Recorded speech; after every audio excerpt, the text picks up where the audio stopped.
Hi, this is question 35 on ECAA 2016. So here we're given this general cubic and we're told it has a maximum at x equals 0, so somewhere along this y-axis here. Let's just draw it in here. And it also has a minimum somewhere in the fourth quadrant, so that's in this quadrant here, so it's a minimum like that. And we want to know which set of conditions on A, B and C will be enough to guarantee having these stationary points. Okay, so with these stationary points we can see that the shape of our cubic is going to be like this.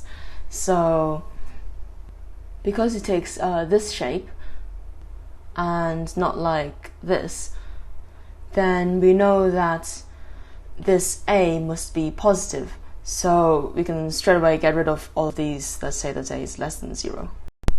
And now for B and C, I guess we'll have to find the stationary points, as it were. So we can find the stationary points by differentiating and setting to 0. So if I differentiate this, remembering that A, B and C are just numbers, you get 3x squared plus 2bx. And if we want to know it's a maximum or minimum, we need to know the second derivative. So if we differentiate this to find the second derivative, we get 6ax plus 2b.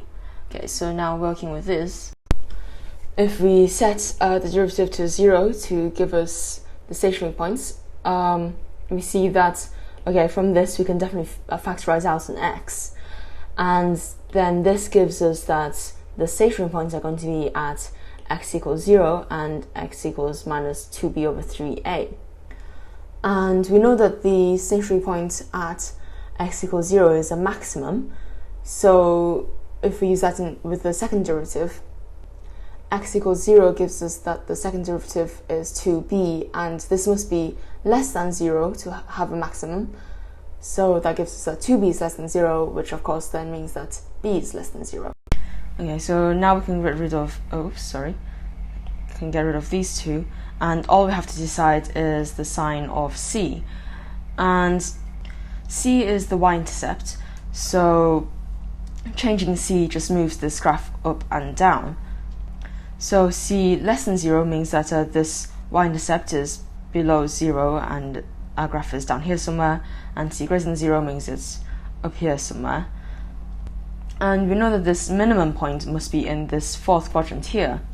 And obviously that doesn't have to be true if c is really large, but if c is negative, then that does have to be true. So because we're just looking for a sufficient condition, then making c negative is enough to ensure that this minimum remains in the right quadrant. So we can take E as our answer.